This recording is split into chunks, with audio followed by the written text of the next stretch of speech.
falar. Muito bem, estamos aqui em Belo Horizonte com o professor Nelson Vaz. Vamos fazer uma conversa sobre alguns desafios de comunicação, né, hoje com a sociedade, né, em relação à ciência, à biologia, à medicina.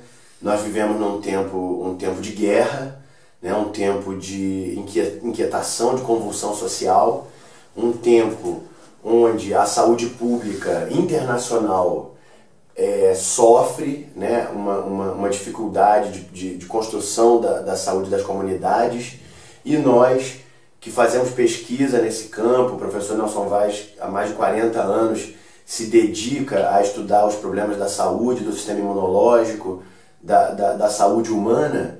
Nós pensamos que há algumas informações que podem ajudar a gente a avançar, a desenvolver, a melhorar essas crises, né, essas dificuldades de construção de saúde comunitária, de saúde coletiva no nosso país e no mundo.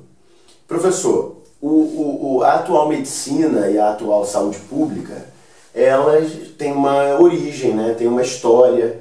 Essa construção do pensamento médico, né, do pensamento médico moderno e da própria sociedade moderna, eles têm um ponto de origem em comum, que é a abordagem do organismo enquanto máquina, né? Quer dizer, propor que os organismos são máquina, que nós devemos pensar a natureza como máquina, que a gente deve separar as peças dessas máquinas para poder entendê-las, né, e separando e identificando causas e efeitos que são isolados, né, do resto, do conjunto dessa natureza, e a partir disso vai surgir a imunologia, vai surgir as vacinas, vai surgir os antibióticos. Como é que o senhor vê esse passado, essa história recente? Como é que isso influenciou a sua prática, a sua trajetória na medicina e na imunologia, né, propriamente dito, que é onde você sempre militou?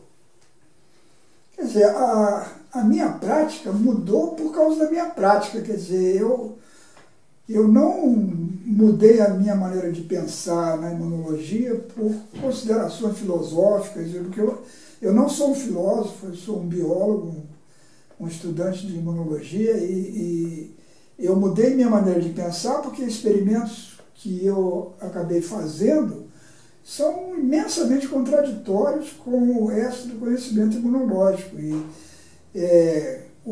Quando o Maturana estava em Londres com o J.Z. Young, fazendo o começo do seu doutorado, o Young perguntou uma vez a ele: por que você quer mudar tudo?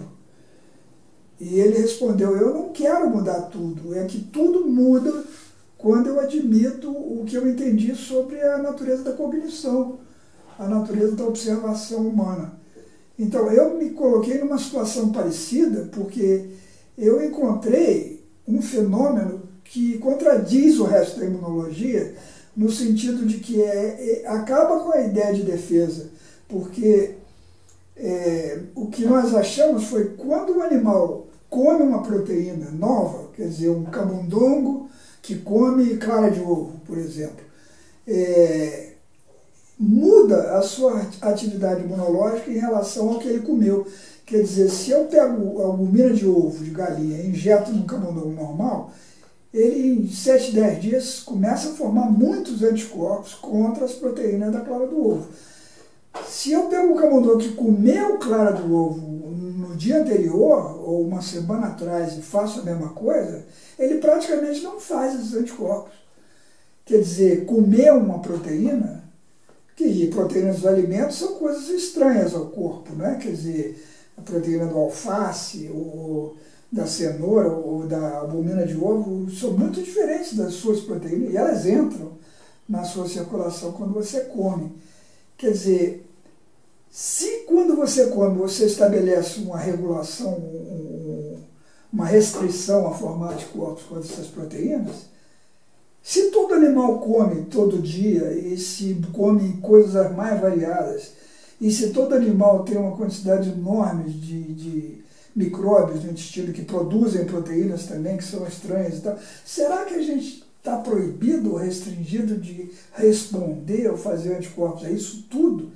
Quer dizer, isso de tal maneira contradiz o que se entende na imunologia, que eu era um trabalhador científico normal e me transformou num rebelde, num proscrito, porque eu não consegui mais me libertar da surpresa que causa essa constatação, que até hoje devia estar na segunda página dos livros de imunologia, não está. Está no rodapé da página 64 ou num capítulo acessório falando de tolerância oral, quer dizer, eles acabaram revestindo esse fenômeno de uma capa utilitária que diz, não, o organismo faz isso, porque se ele responder, o intestino é lesado. Mas, pô, tá certo, essa é uma preocupação sensata, mas o organismo não pode antecipar um mecanismo dessa magnitude, né, como evitar lesões a si próprio. Quer dizer, tem alguma coisa fundamentalmente errada na maneira de entender a atividade imunológica. Agora, para o pessoal de casa que está assistindo a gente, por que isso contradiz, né? Por que isso põe um problema na atual maneira de pensar nossa, de médicos e de cientistas e pessoas que estão trabalhando na saúde pública? Não, porque tanto a medicina quanto a biologia tradicionais, né, veem o mundo como um mundo perigoso, vê a nossa vida no mundo como arriscada. Quer dizer, a medicina vendo o corpo se arriscando com micróbios e vírus de toda quantidade, de todas as procedências, e a biologia, eu acho que interpretando mal o que Darwin propôs, os neodarwinistas, né, também vendo o mundo como uma arena de competição entre os seres vivos, onde só se dá bem quem é o melhor, e isso fica completamente fragilizado quando você diz, não, o corpo tem uma atitude mais budista, ele entra em contato com uma coisa estranha e ele estabelece uma paz, uma harmonia com isso que comeu e tal, porque a maneira das proteínas entrarem no corpo não é através da pele, né? Só chifrada de touro em cavalo de toureira que põe as coisas por via intraperitoneal, como os imunologistas estudam essa formação de anticorpos, né? Exatamente. Então essa mudança ela vai envolver novas dimensões, né, do viver, da existência humana. Que dimensões são essas? Que dimensões são necessárias da gente passar a olhar, né, que a gente olha, mas não vê, né? A gente está o tempo inteiro vivendo, mas não está refletindo sobre essas questões. Que dimensões novas são essas? Então, você falou, o mundo não é perigoso, né? Então, o mundo é Você acha que o mundo é perigoso? Não. Mas já foi? Eu já achei que o mundo era perigoso. Não, eu pergunto se o homem, o ser humano, já viveu em um mundo perigoso para ele? Ah, já, né? Já foi muito mais. Pois é, eu acho que a gente não leva em consideração que durante centenas de milhares de anos nós éramos animais, primatas, que andávamos por aí expostos a predadores poderosíssimos, gatos, felinos enormes, que se alimentavam de nós.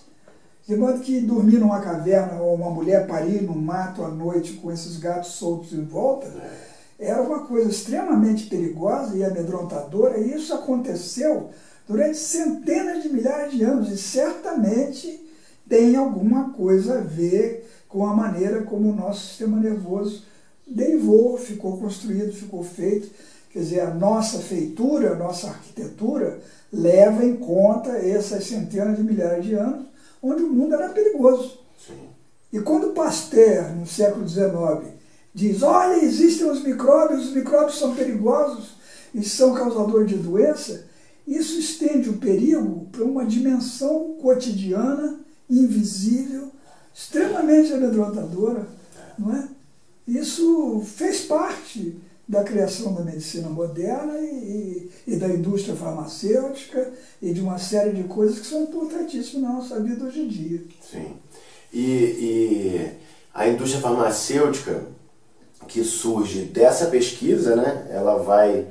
Eu lembro do primeiro antibiótico, né, que é o Salvarsan, né, que o Ehrlich descobre que um corante, né, é capaz de inibir o crescimento do treponema pálido no laboratório.